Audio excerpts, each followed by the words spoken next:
갈라디아서 5장 13절과 14절입니다.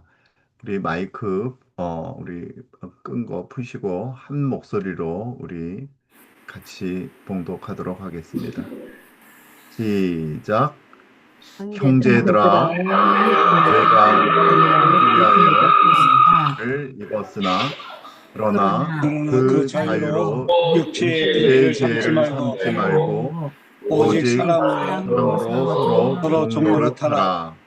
온 온 온 율법은 율법은 내 율법은 내 이웃을 이웃 사랑하기를 사랑하기를 이웃을 내 내 내 자신같이 자신같이 자신같이 하라 하신 하라 하신 하신 한 말씀에서 말씀에서 말씀에서 이루어졌나니. 이루어졌나니. 이루어졌나니.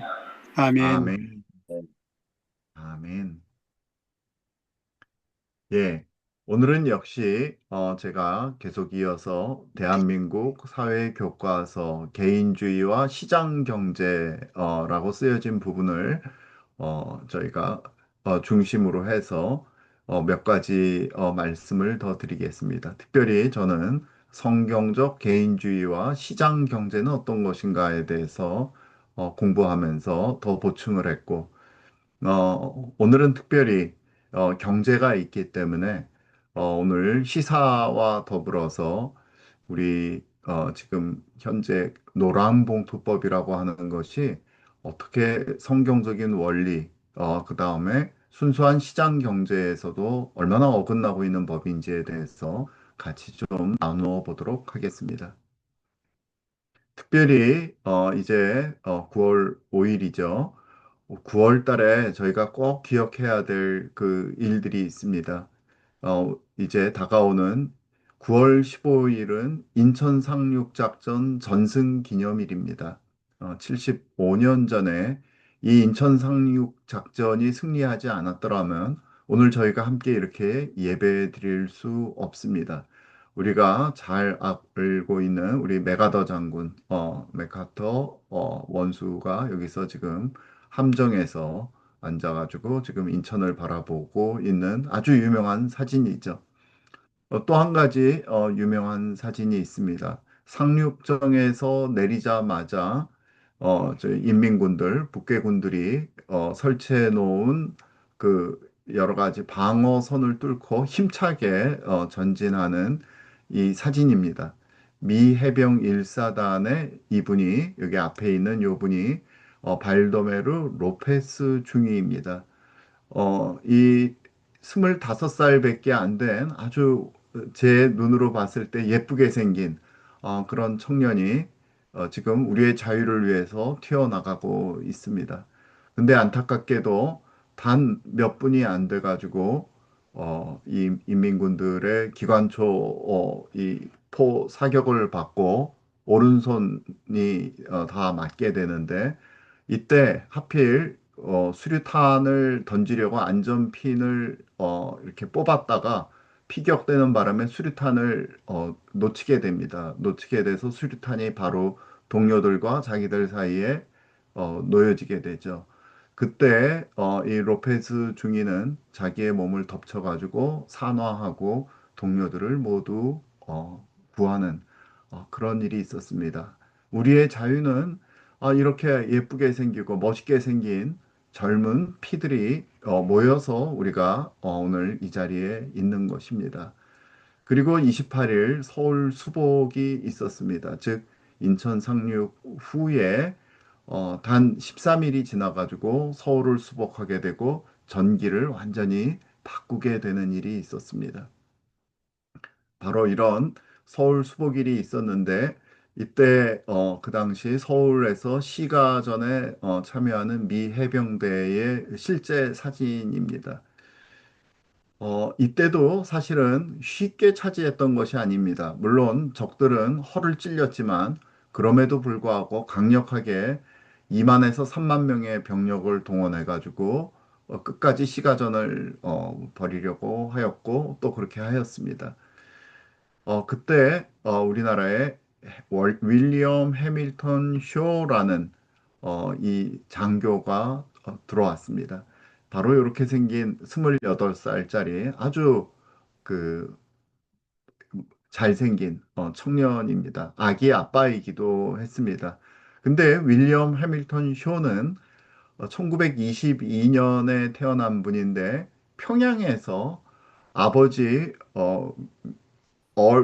얼쇼의 그 장남으로 태어난 외아들입니다. 외아들인데 그래서 한국말을 여기 한국이 자기의 고향이기 때문에 한국말을 그냥 한국 사람처럼 똑같이 그 당시에는 조선말을 그대로 조선말처럼 할 수 있는 얼마 안 되는 외국인이었습니다.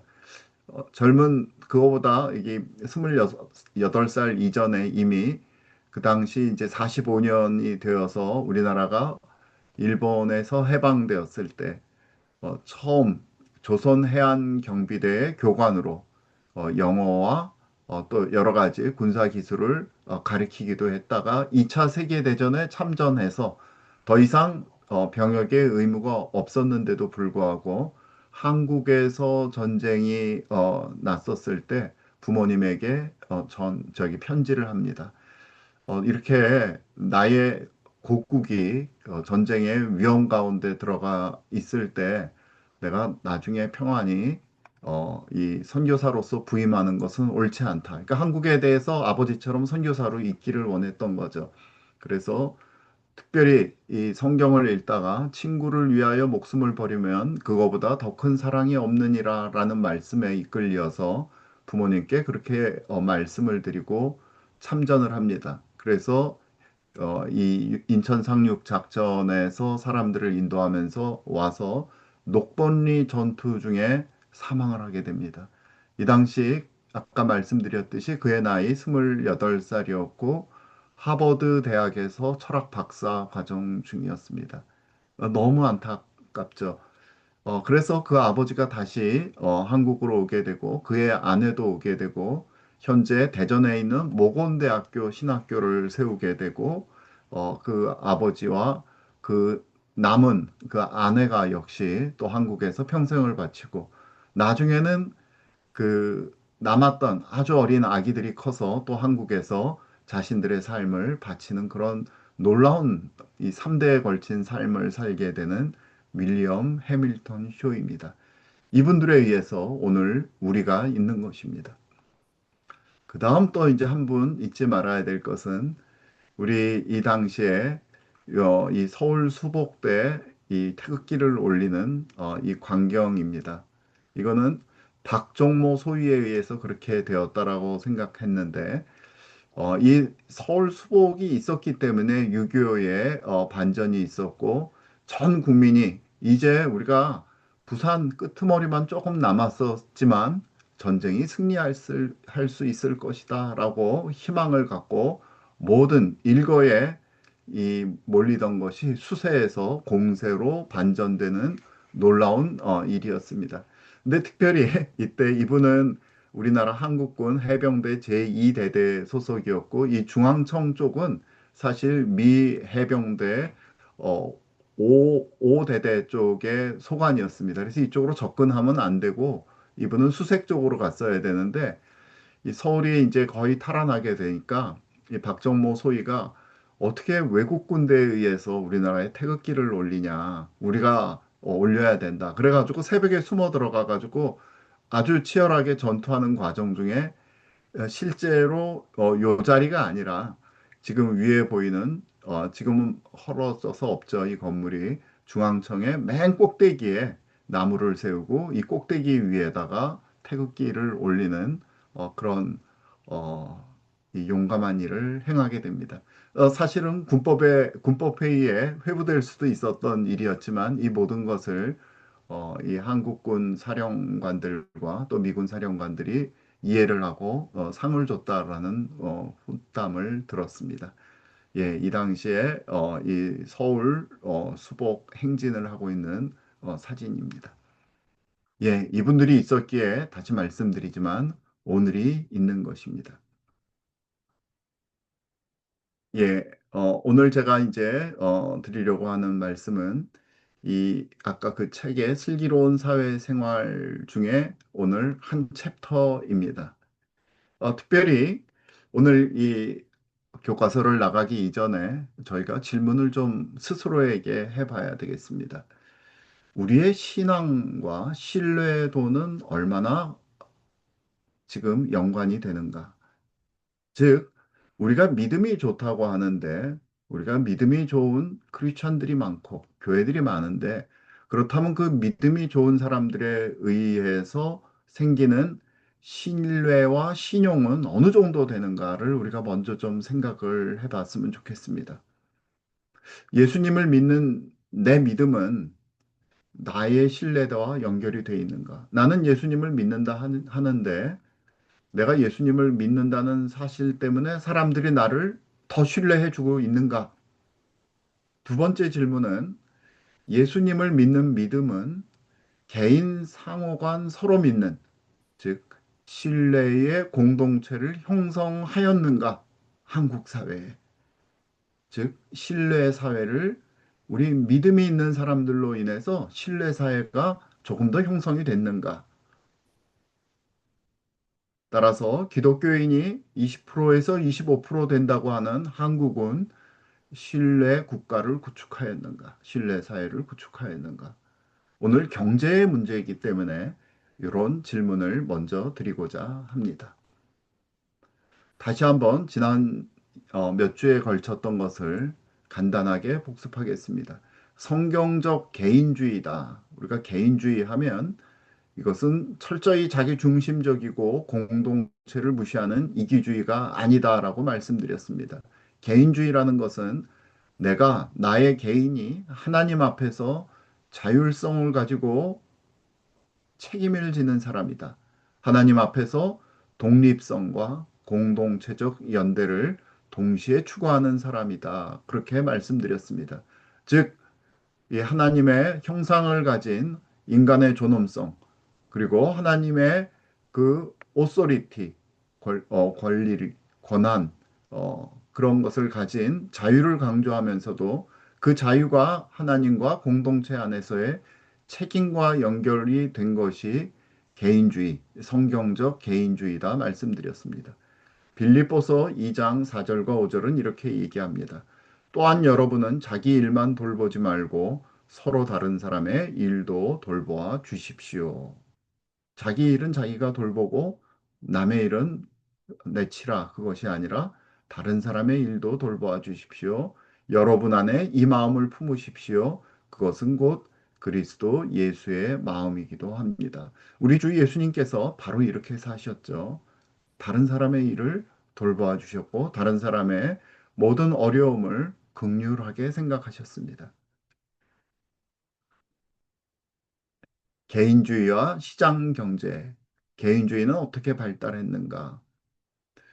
예, 르네상스 시대 근대 사회 17세기가 열리면서 이제 새로운 단어들이 마구마구 나왔습니다. 그것은 특별히 개인이라는 거, 인디비주얼이라는 거, 그들이 모인 사회, 소사이어티라는 거, 특별히 자본이라는 용어가 이제 산업 발달을 하면서 자본, 돈은 옛날에는 물물 교환을 했었는데 이제 자본이 나오게 된 것입니다. 그래서 특별히 자유가 무엇인가라고 봤을 때 자유는 아까도 얘기했지만 자기 결정이다. 내 스스로 결정하는 것이다. 그런데 그 결정에 대해서는 내가 책임을 지는 것이다. 그리고 그 자기 결정과 그 책임지는 것에 의해서 자기가 삶을 살 수 있는데, 그러나 그것이 타인의 자유와 반드시 조화를 이루어야 된다. 그것이 자유의 핵심 요소입니다. 타인의 자유와의 조화가 있어야 된다는 것은 곧 윤리성을 지켜야 된다는 이야기입니다. 내가 힘이 있다고 나의 힘을 다 발휘해서는 안 되는 것이죠. 특별히 이 근대 사회가 열리면서 경제적 자유의 필수 조건으로는 이 사적 자유권, 소유권이 굉장히 중요하게 생겼습니다. 중요하게 여겨지게 되었습니다. 사적인 내가 재산권이 없다면 그거는 경제적인 자유가 없는 거지. 말로만 자유고 종이랑 똑같이. 그렇게 우리 이승만 대통령께서도 젊은 시절 이야기하셨었죠. 또 한 가지는 정치적 자유의 필수 조건으로는 우리 보통 선거권이 있어야 된다. 남녀를 불문하고, 종교를 불문하고, 그 사람의 학력을 불문하고, 그 사람의 뭐 높낮이를 불구하고 정치적인 자유의 필수 조건에서는 보통 선거권이 있어야 된다. 이런 것들이 대두되게 되었습니다. 그래서 본격적으로 19세기에 이르러서 개인주의의 용어가 발생하면서 자유민주주의가 발전할 수 있었던 것이죠. 결국 여기 보면 자유의 핵심 요소를 이루는 자기결정, 책임, 타인의 자유와의 조화, 윤리성이라는 이 모든 것은 사실은 성경으로부터 온 것입니다. 그래서 이 성경적인 믿음이 이런 신뢰의 바탕이 되는 것입니다. 영국 사회는 자유시장이 다른 유럽 국가들에 의해서 매우 발달했습니다. 여기는 특별히 개인주의와 자유주의가 밀접하게 연결되었고, 처음으로 아까 얘기했던 사적인 물질적인 소유가 개인의 삶과 자유의 물적인 기반으로 생각하게 되었습니다. 즉, 재산을 갖고 있어야 누구나 대등하게 자신의 삶을 자유롭게 누릴 수 있다라고 생각한 것이 영미계통입니다. 그래서 이 영국과 그 당시 식민지였던 미국에서도 거기 살았던 모든 사람들은 자유주의적 개인주의가 발달하면서 세계적인 산업혁명을 주도하게 되었습니다. 자유주의적 개인주의가 발달하면 왜 산업혁명, 즉 시장 경제가 발전하는지에 대해서도 다시 말씀드리도록 하겠습니다. 그러나 유럽은 좀 틀렸습니다. 이 프랑스 같은 경우 내지는 독일 같은 경우는 사회 전체를 위해서 개인들의 경제적인 자유를 제한할 수 있다라고 생각했습니다. 즉, 소유와 자유를 분리했던 것이죠. 그래서 유럽은 좀 더 우리 공동체를 위해야지 라고 생각한 거고, 영국은 개개인이 중요하다. 영미계통은 그렇게 생각한 차이가 나중에 여러 가지 차이를 만들어냈던 것이죠.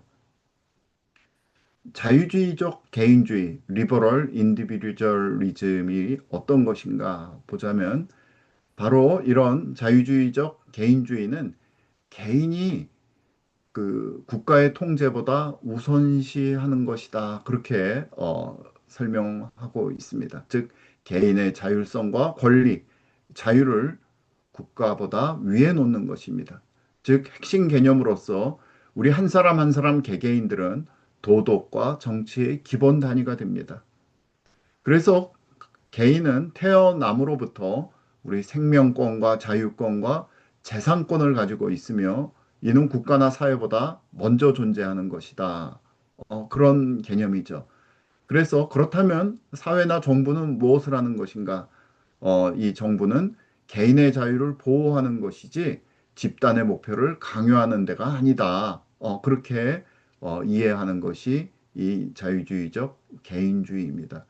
그래서 이 원칙을 보면 개인의 권리로서는 언론, 종교, 재산권 등 타고난 권리는 침해할 수 없다. 이 자율성, 즉 나는 나의 개인은 자신의 인생을 스스로 선택할 수 있는 자유를 가지는 것. 그리고 정부는 역시 개인의 권리를 보호하는 차원에서 국한된 작은 정부를 이야기합니다. 그리고 법 앞에는 신분지위와 관계없이 모두 평등하고 동일한 법적 권리를 갖는 것을 말합니다. 그러니까 즉 어떠한 법이 어떤 사람에게는 너그럽게 적용되고 어떠한 사람에게는 더 심하게 적용되면 안 되는 것이죠. 또한 법적인 우리가 가지고 있는 사적 권리는 어떤 사람에게는 보장이 잘 되고 어떤 사람에게는 보장이 안 되면 그것도 잘못된 것이죠. 그리고 중요한 것은 이러한 내가 개인 내 스스로 어, 최규영이 내가 앞에서 내가 자유롭게 선택한 결과에 대해서는 다른 누가 책임을 지는 것이 아니라 도덕적, 법적으로 본인이 책임을 지는 것입니다. 이게 바로 주인이 된 사상입니다. 그러나 종은 그렇지 아니하죠. 종은 그대로 누군가 내가 사고를 쳤더라도 몇 번 얘기를 했지만 아이들이 공차기를 하다가 옆집 창문을 깼더라도 본인은 책임을 못 지죠. 부모가 책임을 지는 것입니다. 그래서 종속된 존재라는 것입니다. 그렇다면 자유주의적 개인주의, 주로 영미권에서 발달한 것과 집단주의, 유럽 대륙 쪽에서 프랑스나 독일 쪽에서 발달했던 공동체주의, 집단주의 하는 것보단 공동체주의 하면 훨씬 좋아 보이죠. 그런데 어떻게 틀린가 보도록 하겠습니다. 자유주의적 개인주의는 개인의 권리와 자유를 중심으로 하는 데 비해서 공동체, 집단주의는 집단의 이익과 공동선을 우선하죠. 그러니까 도덕적으로 훨씬 더 좋아 보입니다.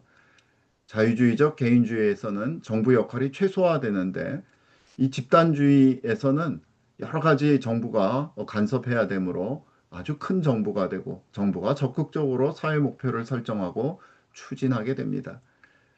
자유주의적 개인주의에서는 개인의 정체성이 강조되는 데에 반해 집단주의, 공동체주의에서는 공동체 안에서의 내 소속이 어디인지, 그리고 서로 간의 연대를 강조하게 되고, 이 개인주의에서는 자유로운 시장, 그 다음에 경쟁을 선호하는 데 비해서 이 공동체주의에서는 경쟁하면은 이 저기 실패자가 나와. 그러니까 평등 실현을 위한 분배 규제를 중시하게 됩니다. 이 두 개의 이런 사상이죠. 이건 사상인데 사상이 실제로 정치화됐을 때는 아주 큰 차이를 낳게 됩니다. 자유시장 경제의 그럼 먼저 장점이 우리가 무엇이 있을까요? 경쟁을 통해서 합리적인 개방적 구조를 형성하니까 경쟁을 통해서 자꾸 새로운 것이 개발되고 또 싸고 좋게 만들 수 있습니다. 그러니까 내생적인 경쟁의 규칙이 형성이 됩니다. 그리고 경쟁에선 항상 규칙이 중요합니다. 시장의 규칙이 중요하죠. 그래서 규칙을 준수하게 되면 그 사회에서 신뢰가 축적이 되고 사회에서는 사회 안정과 성숙, 즉 신용사회로 발전하게 됩니다. 이는 곧 경제적인 용어로 거래 비용을 낮추게 되는 것이죠. 신뢰가 축적이 되면 신용이 확장돼서 사회 전반의 신뢰 자본, 소셜 트러스트 캐피탈이 증가하게 됩니다. 그러니까 돈이 싸고 좋은 물건을 만들다 보니까 그것으로 남은 잉여 자본이 생기고 그것으로 투자와 혁신을 할 수 있게 됩니다. 그러다 보니까 이 신용사회를 통해서 점점 시장이 발전하게 되죠. 신용사회는 금융 시스템이 또한 발달합니다. 왜 신용으로 운영하기 때문에. 그러다 보니까 전체 국민 소득이 크게 발전하게 되고 생활의 질이 향상되죠. 이 모든 과정 중에 개인의 자율성, 자기 개발, 그다음 책임, 윤리가 강화됨으로써 개인적인 주의적인 문화가 성숙하게 됩니다. 그것이 바로 오늘날의 미국과 영국 계열의 문화들입니다. 특별히 이러다 보니까 뒤처지는 사람들도 있고 또 서로 간에 불공정 룰이 발생하게도 되는데 그러니까 이런 것을 늘 제도적인 보완을 해서 공정 경쟁에다가 공정이 하다는 것을 투명하게 밝히고 또 안전망 확대를 통해서 선순환을 증폭시키게 됩니다. 자유시장 경제는 이러한 장점들을 가지고 있습니다. 그러나 단점도 있죠. 본질적인 특성상 경쟁을 하게 되기 때문에 빈부격차가 반드시 발생하게 됩니다. 사회 전체적으로, 국가 전체적으로는 국부가 성장하지만 빈부격차가 반드시 생깁니다. 또한 시장 경쟁에서 패배하면은 배고픔의 가난을 감수하지 않을 수 없죠. 심한 경쟁 때문에 누구나 스트레스가 많이 쌓인다, 힘들다, 그렇게 됩니다. 그래서 우리는 이런 자유시장 경제에서는 경쟁에서 승리한 사람들이 이 매스컴의 큰 이 주목을 받는 반면, 환호를 받는 반면 그 뒤에는 경쟁에서 패배한 사람들의 한숨이 깊은 것도 사실입니다. 즉, 자유시장의 사회의 이면에는 이 환호, 윤택만 있는 것이 아니라 한숨과 가난도 존재한다는 것이 사실입니다. 근데 이것이 사실은 자연적인 것입니다. 자연스럽다, 내추럴한 것이다 라고 말씀드리는 것입니다. 예수님께서도 가난한 자는 너희와 항상 함께 있겠다. 결국 성경에서 얘기하는 것도 자유시장 경제이기 때문에 그렇습니다. 그러나 이 빈부격차가 커지는 거에 대해서 걱정들을 많이 하죠.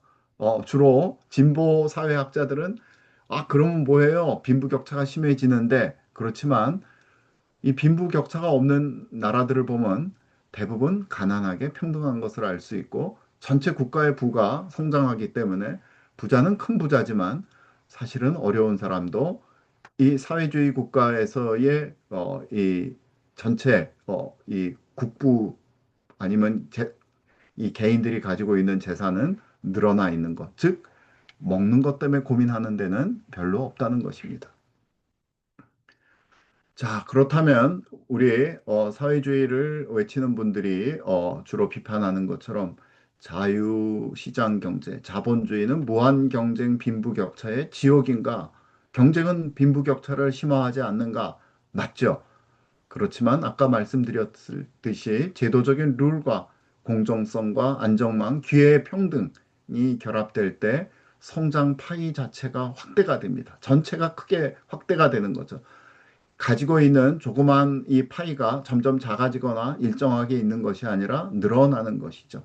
특별히 중요한 것은 사회적인 이동성을 동반한다는 것입니다. 즉, 내가 지금 못 살았지만 나의 아이들은 훨씬 더 나보다 잘 살 수 있고 손주들은 더 잘 살 수 있고 또 혹 럭키하다면 내 당대에서 우리 아버지가 실패해서 아주 힘들게 살고 있는데 그것을 뛰어넘을 수도 있는 사회적인 이동성을 동반한다는 것입니다. 즉 이것을 우리가 성장의 포용성이라고 얘기합니다. 또 한 가지 이제 굉장히 비판받는 것이 경쟁은 과도한 약자 소모전이다. 맞죠? 그럴 수도 있죠. 끊임없이 경쟁하니까. 그러나 규칙이 있는 경쟁은 혁신과 효율을 촉진하고 협력을 강화해서 즉 분업, 시장, 네트워크를 강화해서 총 부가가치, 그 사회가 가지고 있는 그 부의 정도, 그 다음에 지식의 정도, 규모의 경제를 어, 키우는 것을 우리가 알 수 있습니다. 즉, 자유시장 경제의 경쟁은 누구는 살고 누구는 죽는 제로섬 게임이 아니라 긍정합, 포지티브 썸 게임이라는 것을 아실 수가 있습니다. 그러나 그 실제로 어두운 그 그늘이 있다는 것, 그것을 바로 우리 믿는 사람들, 교회가 해야 되는 것이죠. 그러나 자유주의적 개인주의 기반이 약화될 때 나오는 사회적인 결과가 있습니다. 이것은 단지 우리나라뿐만 아니라 모든 나라에서 동일한 결과입니다. 자유주의적인 개인주의 기반이 약화됐을 때 반개인주의적인 감성 정치 상품이 남발하게 됩니다. 그것이 바로 곧 사회주의 정책이고 우리는 다 평등하고 분배가 정의가 있어야 되고 안정성을 강요합니다. 바로 보편적 사회복지를 내세우는 정당에 열광하게 되는데 그것이 바로 이들이 포퓰리즘이죠. 그래서 이 포퓰리즘은 반드시 대중의 반자본주의적인 정서를 계속 이 군부를 떼고 집단주의적인 평등 사상을 강조합니다. 그래서 이 경쟁은 나쁜 것이야. 그래서 아이들이 상처받지. 그래서 시험도 다 없애버리죠. 시험을 안 봐요. 애들 평가를 하질 않습니다. 그다음에 특별히 시장 경제 통제를 하거나 철폐를 합니다. 이렇게 되면 국가는 점점 그 경제가 무기력화되고 비효율성을 갖게 되면서 경쟁과 인센티브가 약화되죠. 열심히 경쟁해봤자 나한테 아무런 도움이 안 된다면 내가 똑같이 하는데도 불구하고 같은 시간에 같은 일만 했다면 똑같이 월급을 주면 열심히 할 필요가 없는 것이죠. 생산성이 약화가 됩니다. 모든 지금까지 망한 공산주의 국가들이 이런 길을 밟아왔습니다. 그 다음에 프로파간다로서 착취와 억압 체제가 구조화되고 공고화됩니다. 가난은 당신들의 책임이 아니다. 이것은 체계의 문제고 가진 자들의 책임이다. 이런 뭐 어느 사회 공산주의 국가에서나 있었던 프로파간다입니다. 근데 대중은 여기에 잘 속아 넘어가는 것이죠. 그리고 뿌립니다. 돈을 일단 뿌립니다. 그렇다면 그러고 나서 가진 자들의 것을 뺏어서 당신들한테 주는 것이요. 그래서 이 아주 무거운 세금을 있는 사람들, 세금을 내는 사람들에게 가져다 줍니다. 여러분, 우리나라에서 소득세를 내는 사람이 지금 몇 퍼센트 될 것 같습니까? 우리나라에서 사실은 소득세를 내는 사람은 50%밖에 되지 않습니다. 그 중에서도 아주 상위의 소수의 부자들에게 어마어마한 세금을 물리고 있죠. 저는 우리나라에서 야, 이 세금을 안 내는 사람이 50%가 세금을 내는 사람이 채 50%를 못 넘는다는 사실에 굉장히 많이 놀랐었습니다. 어, 이게 아무리 가난해도 1,000원이라도 내야 되는 것이 아닌가. 그래야지 그것이 공동체 정신이 아닌가 생각했는데, 근데 이런 포퓰리즘 정책을 계속하는 거죠. 가진 자들의 것을 뺏어 주고 그런다니까 거기 투표를 하고 그런 것이죠. 그러면 가만히 부자들이 있을까요? 국가 재정 이 사람들이 재산을 해외로 도피시키죠. 또 이 지식인들과 이 유능한 기업가들이 탈출하게 되는 겁니다. 이게 우리가 잘 알고 있던 우리 1900년도 초까지만 해도 가장 잘 사는 나라 중에 하나였던 베네수엘라가 오늘날 어떻게 쓰레기 더미로 넘어갔는지에 대해서 보여주는 구체적인 예죠. 그러다 보니까 점점 더 자신들의 그 재산은 있는 그 권력자들은 자신들의 그 재산, 자원 같은 거는 자신들의 권력자들에게 집중화가 되고 더 가난해지고 더 지독한 독재를 하게 됩니다. 이게 모든 공산 집단주의의 역사적인 과정이었던 것입니다. 그렇다면 오늘 바로 이제 한국에 거대하게 지금 내리고 있는 여러분들 얘기는 많이 들어보셨을 거예요. 이 노랑봉투법. 그런데 이 노랑봉투법만 아니라 개정상법, 최근에 며칠 전에도 또 하나가 개정이 됐고, 산업안전 중대재해법이라는 것이 있습니다. 말은 다 괜찮습니다. 근데 들어가 보면, 야, 이런 법을 이렇게 만들어 놓으면은 우리나라에서는 아무도 자기가 사업을 하지 않으려고 할 텐데 내가 고용한 특별히 알바생이 문제가 생겼어도 모든 것을 내가 책임을 지고 내가 이 갑자기 돈이 떨어져 가지고 하루 늦게 돈을 주게 되었다면 내가 감옥에 갇히게 된다면 과연 내가 조그만 GS25 같은 거라도 하나 내가 할 수 있을까 하는 생각이 들게 하는 것들입니다. 한번 살펴보시겠습니다. 이 급진적인 친노동 반기업법으로 엄청난 규제 강화, 그냥 벌금 정도가 아니라 감옥에 넣게 돼 있습니다, 지금. 그리고 비용 증가법을 스스로 우리의 손과 발을 다 묶고 있는 법이 지금 어떤 당에 의해서 통과가 되었습니다. 상법 개정을 좀 보도록 하겠습니다. 지난 7월 달에 통과가 됐고, 지난 8월 25일 날 통과가 된 것들이 있습니다. 여기서 보면 이사의 충실 의무를 회사에만 이렇게 있었던 것이 모든 주주로 명문화를 했습니다. 모든 주주. 그러니까 제가 한 주를 가지고 있어도 그 어떤 새로운 M&A, 뭐 합병을 하고 팔고 하는 과정 중에서 내 주식값이 1,000원에서 800원으로 떨어졌으면 내가 어, 이 이사들을 고발할 수가 있는 것입니다. 왜? 내 주식값이 한 주가 떨어졌으니까. 어, 그리고 이 주주총회를 할 때 사실은 일반 사람들은 참석하기가 지금까지는 그렇게 뭐 좋은 환경이 아니었습니다. 내가 한 주를 갖고 있으면은 10,000주 이상 갖고 있는 사람들만 발언권을 얻었기 때문에 그런데 그걸 이제 하이브리드로 전자로 우리가 이제 할 수가 있게 됐어요. 이 인터넷만 키면 내가 소액 주주로서의 영향력을 강화할 수가 있습니다. 저 같은 사람은 좋죠. 야, 너희들 왜 너희 마음대로 이 M&A를 해서 내 주식값을 떨어뜨렸어. 그렇게 말할 수 있죠. 그러니까 굉장한 분쟁이 이제 있기가 쉽게 되었습니다.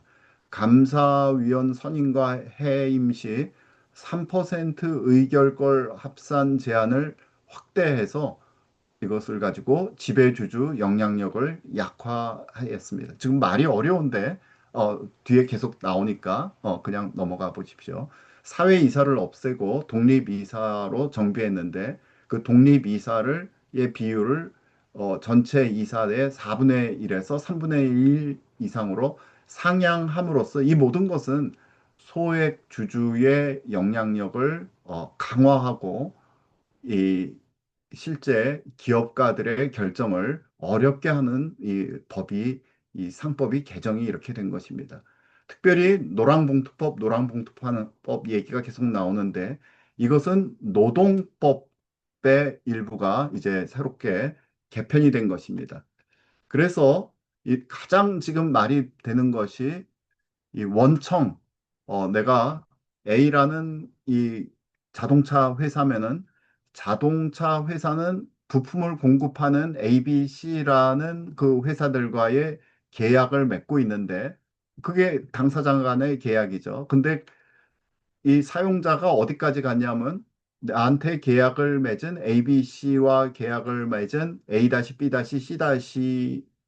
A-B-C-C까지도 책임을 진다.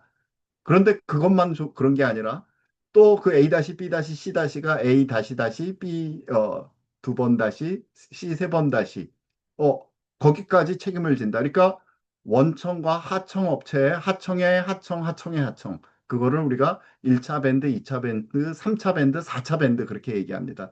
그 4차 밴드까지 다 책임을 몽땅 책임진다. 그렇게 되는 것입니다. 그러니까 나랑 관계없는 우리 가족이 아닌 다른 가족까지 다 책임을 져야 되는 거예요. 원청을 하려면. 그리고 쟁의 대상이 확대가 됐죠.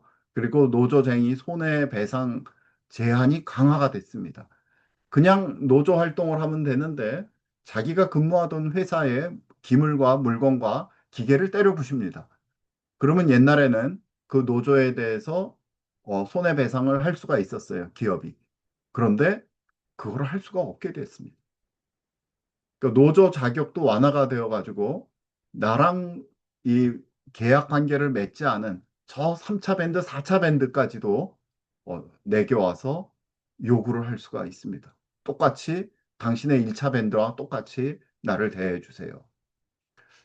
그 다음에 이제 포괄 임금 남용을 억제한다. 이거는 그때그때 그 시간별로 돈을 주는 것보다 한 번에 모아서 주는 거를 그게 이제 조금 더 유리하기 때문에 그런 식으로 하는데 그것도 못하게 하고 노동 시간을 이제 4.5일제로 이제 가동한다.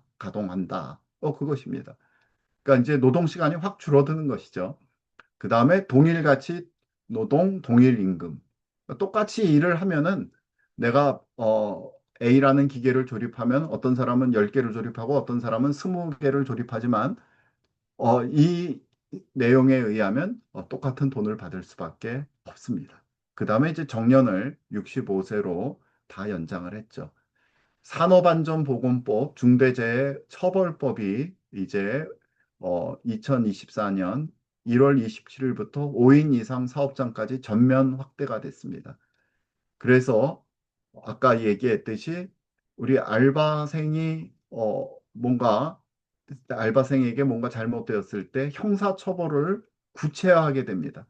그리고 중대재해가 왔다. 우리가 거대한 교량을 만들거나 100층 이상의 건물을 만들거나 할 때는 아무리 조심하고 조심해도 이런 산업 사고가 일어날 수밖에 없는데 이게 세 번이 되면은 삼진 아웃한다. 요번에 포스코 건설이 그렇게 돼서 삼진 아웃당하게 생겼죠. 그 다음에 이러다 보니까 이 기업하는 사람들이 뭔가 사업을 하다가 아니면 공장을 짓다가 거대한 교량 건설을 하다가 직원들이 사망 사고가 몇 번 발생하게 되면 사실 그게 피하기가 어렵습니다. 모든 실질적인 그런 거대한 그 교량이라든지 거대한 건축물 프로젝트에는 저희 아버지가 그런 쪽에서 일을 했었기 때문에 제가 어려서 그 예산 속에는 반드시 몇 사람 정도가 사망하거나 죽을 수 있다라는 그런 예산이 들어가는 걸 보고 제가 어린 마음에 깜짝 놀란 적이 있었는데 그게 현실이었더라고요. 그런데 그렇게 됐을 때 CEO를 구속시키고 형사처벌을 하게 되니 새로운 사업을 너무 무서워서 할 수가 없는 것이고 이제 많은 사람들이 자신들이 아니라 바지 사상을 이렇게 올려놓고 혹시라도 그런 일이 생기면은 내가 피해야 되겠다. 그런 지금 이상하게 돌아가고 있게 된 것입니다. 그러다 보니까 아까 상법 개정을 해서 개별 주주의 이익까지 충실하게 해야 된다.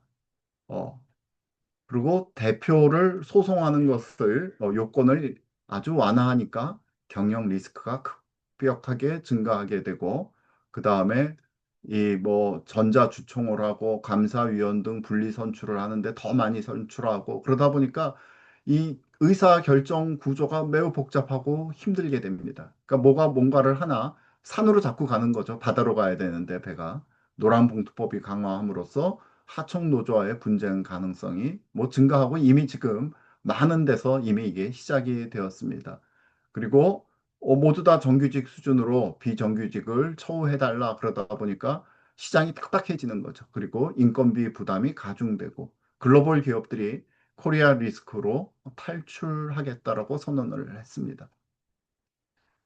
이거 한국과 미국이 얼마나 큰 차이가 있는가. 이런 제도 하나만 가지고서도 한국은 야, 너무 이 경직이 되어가지고 이 제대로 일을 할 수가 없겠구나. 혁신을 할 수가 없겠구나. 혁신이라는 것은 상당히 힘든 것입니다. 실패할 가능성이 많죠. 근데 실패 시에 형사 책임 리스크가 높아지니까 한국에서는 보수적으로 그냥 지금 하고 있는 것만 조심조심해서 해야 되겠다. 징역형까지 살 수는 없잖아요. 내가 돈을 벌다가. 그러니까 이런 제도의 차이가 결국 나머지 이제 경제를 좌우하게 되는 것입니다. 이 북한과 우리 대한민국의 차이는 제도의 차이입니다. 북한도 엄청나게 열심히 일을 했습니다. 뭐 천삽뜨기 운동, 천리마 운동, 그다음에 새벽별 보기 운동, 더 많이 했다라고 제가 탈북하신 분들한테 이야기 들었습니다. 그러나 오늘날 어떻게 경제가 50분의 1에서 100분의 1까지 떨어졌습니까? 그것은 제도의 차이인 것입니다. 이런 위선적인 제도를 통해 가지고 결국은 모든 이 기업가의 마음을 꺾어버리는 것이죠. 그래서 반기업 리스크가 증가함으로써 국내 기업은 신사업, 신시장 진출을 꺼리게 되고 인건비가 상승하고 글로벌 본사가 한국 신규 투자를 보류하게 됩니다. 고위험 투자 시장으로 재분류가 되게 된 것이죠. 한국에 이제 외국인들이 투자를 하지 않습니다. 특별히 주한 미국 상공회의소 아주 역사가 오래됐죠. 암참이라고 그러고 또 주한 유럽 상공회의소는 이 노랑봉투법이 즉 게시가 되었을 때 개정안을 이렇게 게시가 되었을 때 직접 찾아와서 강력하게 반대를 했습니다. 말이 되냐? 이 아시아 지역의 허브가 되려면 사람들한테 기업에게 포지티브한 거를 줘야지 이렇게 네가티브한 것을 주면 어떡하냐? 라고 강력하게 반대를 했는데도 이게 받아들여지지 않았죠. 올해 다음 달에 있을 경주 에이펙에도 이거는 완전 잘못된 것이다. 그런 부정적인 시그널이다. 경고했음에도 불구하고 이것이 통과가 되었습니다. 특별히 유럽 상공회의소는 이 교섭 상대 노조가 누군지 모르는 거예요. 왜냐하면 내가 계약한 당사자가 아닌 2차, 3차, 4차의 계약자들이 나한테 와서 나를 교섭을 거부했다는 이유로 형사처벌 위험에 직면할 경우 우리는 한국 시장에서 철수하겠다는 경고를 했습니다.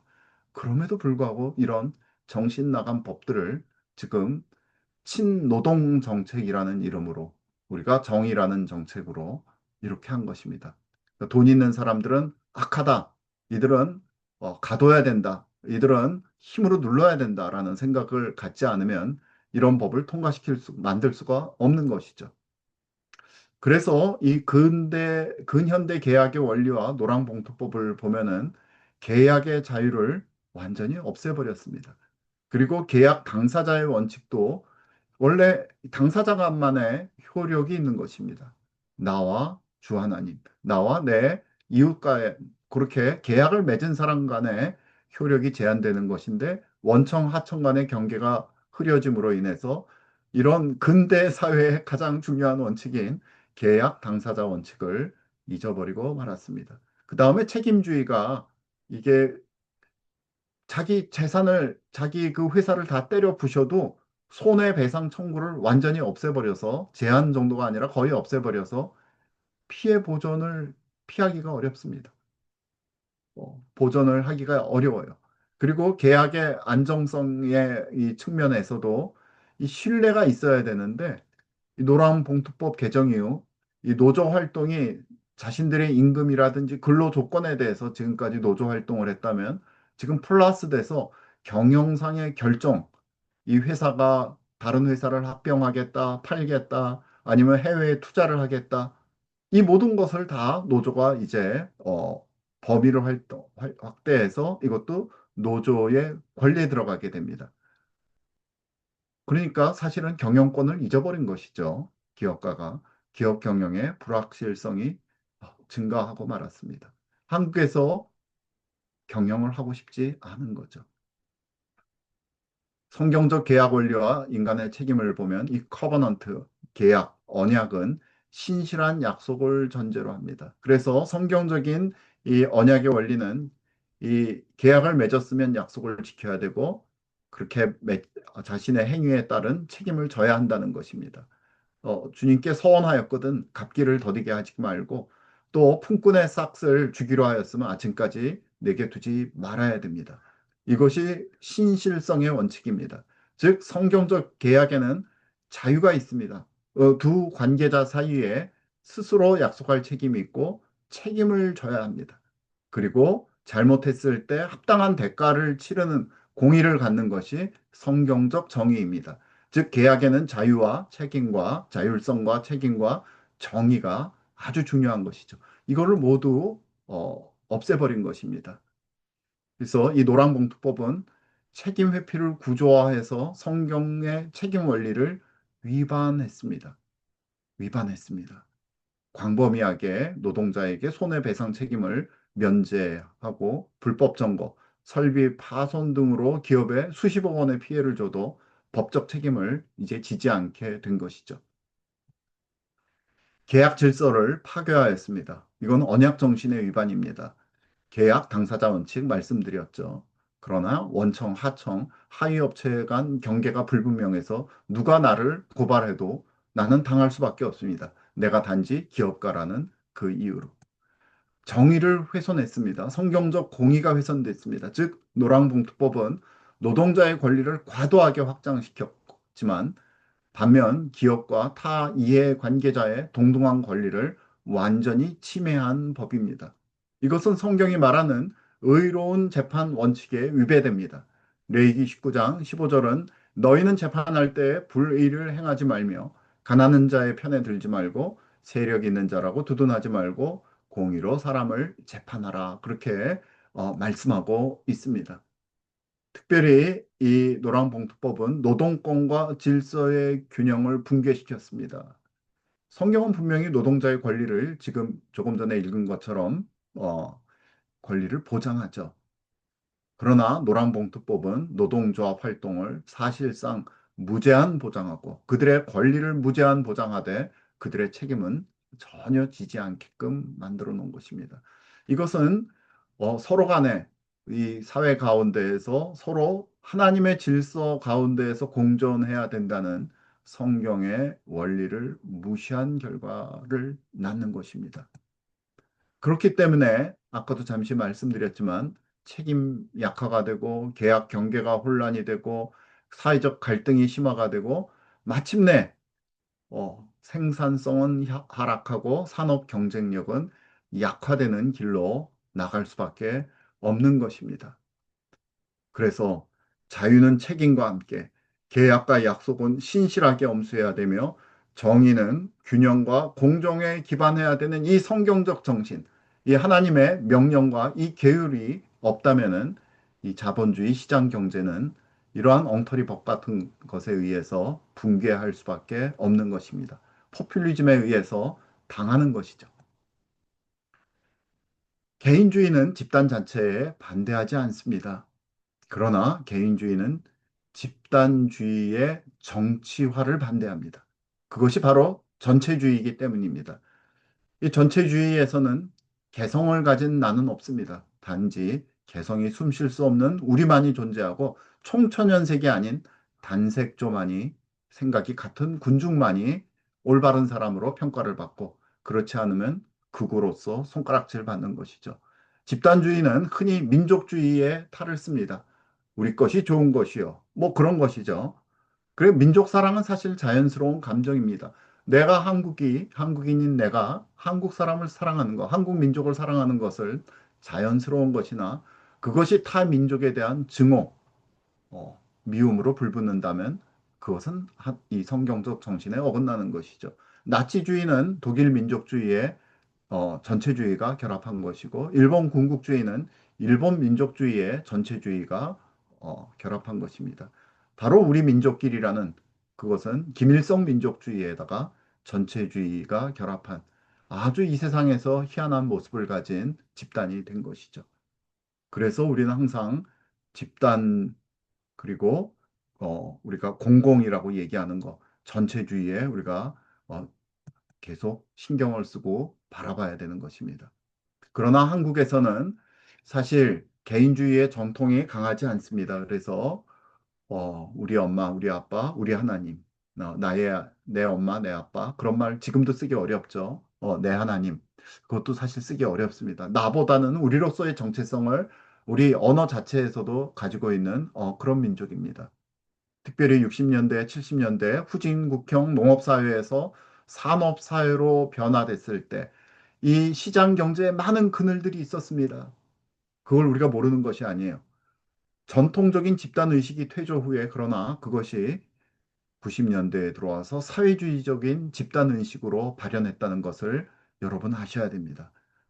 이 우리나라에 있었던 80년도 그다음에 90년도 이후에 소위 민주화라는 것은 사회주의 영향을 어마어마하게 받았습니다. 그들 앞에 뛰던 사람들이 이런 모택동의 신민주주의 그 다음에 김일성의 주체 사상에 무장되었고 그들이 이야기하던 민주주의는 지금 돌이켜 봤을 때 자유민주주의가 아니라 인민민주주의였기 때문입니다.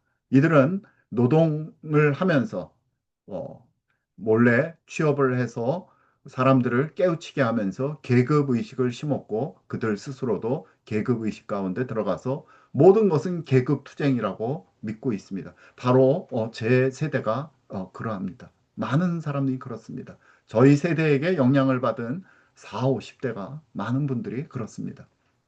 안타까운 일이죠. 그러다 보니까 이, 이 문화라든지 영화라든지 드라마라든지의 대중의 집단을 사회적인 집단 의식에 적게 하는 그런 많은 프로그램 또 그런 영화들이 와서 큰 인기를 얻었던 것을 지금 뒤돌이켜 생각해 보면 아 그랬었구나라고 생각이 되는 것이고 지금 왜 그 연예계나 그런 방송 문화계의 90%가 이상이 좌파인지를 다시금 생각하게 됩니다. 경제 민주화라는 게 한참 많이 유행했죠. 10년이 안 됩니다. 한 10년 정도 됐을까요? 이건 경제 문제를 단순화시켜 선악을 구도화한 것입니다. 경제적인 평등을 선으로, 경제적인 불평등을 악으로 몰았습니다. 근데 사실은 시장 경제에서는 이런 경제적인 불평등이 있을 수밖에 없어요. 아까도 얘기했지만 이것은 대중의 집단주의적 욕망을 매우 유도하게 된 것입니다. 욕망을. 그래서 이런 경제 문제, 모든 문제를 사실 선악의 단순 구도로 몰아가면 문제는 풀리지 않고 더욱 꼬이게 되죠. 그래서 복잡한 과정을 거쳐서 만들어진 사회를 그 계급 평등의 잣대, 지역 평등의 잣대로 단순하게 판단하게 되면 삶의 실제 현실을 배반하는 심각한 판단 왜곡이 발생함으로써 비합리적이고 비현실적인 해결책들이 돌출하게 됩니다. 아마 제 생각에는 지금 제 세대, 권력을 잡고 있는 제 세대가 이 노란봉투법을 만들면서 우리는 드디어 정의를 완성했다라고 생각하지 않을까. 아마 그렇게 생각하고 있을 것입니다. 그러나 이런 어리석은 판단, 단순 판단이 많아지면 개성과 창의성이 위축이 되고 정치, 경제, 사회의 모든 면에서 활력이 소실되고 결국에는 거기에 입을 다물고 있기 때문에 지적 수준도 생각하는 힘이 떨어지게 되죠. 도덕적 수준도 다 때려부셔도 별 문제가 없으니까 떨어지게 되는 것이죠. 극단적인 갈림길에 이제 대한민국이 섰습니다. 집단적 전체주의 포퓰리즘 정권이 등장했습니다. 국가가 다 해주겠다? 맨날 말합니다. 그러나 이것은 개인의 자유와 권리를 포기하는 노예의 삶에 들어가는 것에 불과합니다. 우리는 무엇을 해야 될 것입니까? 이제 이런 자유민의 의식과 이념 교육이 점점 더 중요해지고 있습니다. 스스로 결정하되 스스로 책임지고 또 스스로 윤리적으로 살아가는 자유인, 이들에 의해서 독립적인 개인과 사회 국가가 형성이 되는 것입니다. 우리는 앞으로도 지속 자유롭고 평등한 개인들이 자신의 달란트를 마음껏 발휘하는 자유민주주의의 확장을 위해서 기도하며 또 일하고 싸워 나가야 될 것입니다. 특별히 성경적 세계관에 기반한 가정, 교회, 학교 교육이 이루어져야 될 것입니다. 건강한 성경적 세계관과 신학이 다시금 재정립돼야 될 것입니다. 건강한 개인주의가 무엇인지, 건강한 공동체가 무엇인지, 신뢰가 무엇인지, 시장 경제 체제는 어떻게 진짜 가능한 것인지 우리가 생각하며 다시금 교육이 시작돼야 될 것입니다. 지금 제도권 교회가 사회공산주의 이념에 입을 닫고 있습니다. 이 NCCK, 제가 많이 얘기하는 한국교회 교회협의회는 복음을 사회윤리 수준으로 낮추면서 김일성 주의자들과 손을 잡고 있습니다. 조선 그리스도교 연맹과. 이거 완전 배도죠. 위선적 윤리 신학에서 정통적인 복음과 신학으로 회복되어야 될 것입니다. 다시금 성경으로, 다시금 예수 그리스도로, 다시금 성령으로 돌아가야 될 것입니다. 제가 하다 보니까 이야기를 너무 많이 해서 시간이 넘어버리고 말았습니다. 우리 한 5분 정도 우리 같이 기도하도록 하겠습니다. 특별히 대한민국은 일제 시대에 우리가 배교했던 그거가 아니라 지금 오늘날 우리가 배교하고 있는 거, 김일성 사교 집단을 용인한 한국교회 신학교의 배교를 회개해야 되고, 특별히 역사적으로는 광주 5.18 우상화의 앞장선 이 거짓 역사, 이 5.18을 통해서 우리나라에 공산주의가 들어오고 그 다음에 전체 정치권에 등장한 것입니다. 지금도 뭐 여야를 막론하고 처음 자기가 정치권에 입문하면 5.18 묘역에 가서 비석을 안고 끌어안고 우는 것이 하나의 그 특징적인 사진이 되지 않았습니까? 이것은 거짓입니다. 거짓 역사입니다. 이런 배도입니다. 대한민국에 대한 반대한민국적인 반역입니다. 이 두 가지를 회개하고 특별히 새로운 인적 상륙 작전이 있어야 되겠다. 대한민국의 주권이 회복되고 헌법에 북진이 있어야 되겠다. 불법 선거 이 시스템 완전히 없애야 되겠다. 다시금 자유민주주의 시장경제 활력 있는 법치국가를 회복해야 되겠다. 그리고 우리 성경적 세계관 정통 신학이 회복됨으로써 우리 대한민국과 북한과 온 열방에 마지막 때에 다시 오시는 그리스도의 제자가 되도록 우리 음성어를 푸시고 우리 한 3분에서 5분 정도 같이 이 제목을 가지고 기도함으로써 마치도록 하겠습니다. 주여 아버지 아버지 하나님, 하나님, 오늘도 오늘 하나님 앞에 또 나라와 민족을 자유대한민국과 위하여 또 우리 아버지 사회를 하나님, 올려드리고 우리의 이 믿음을 나라를 하나님께서 주시고 분명히 올려드립니다. 성경으로 응답하여 또 아버지, 주옵소서. 우리 사회와 우리 국가와 그러나 저희가 우리 아버지 공동체를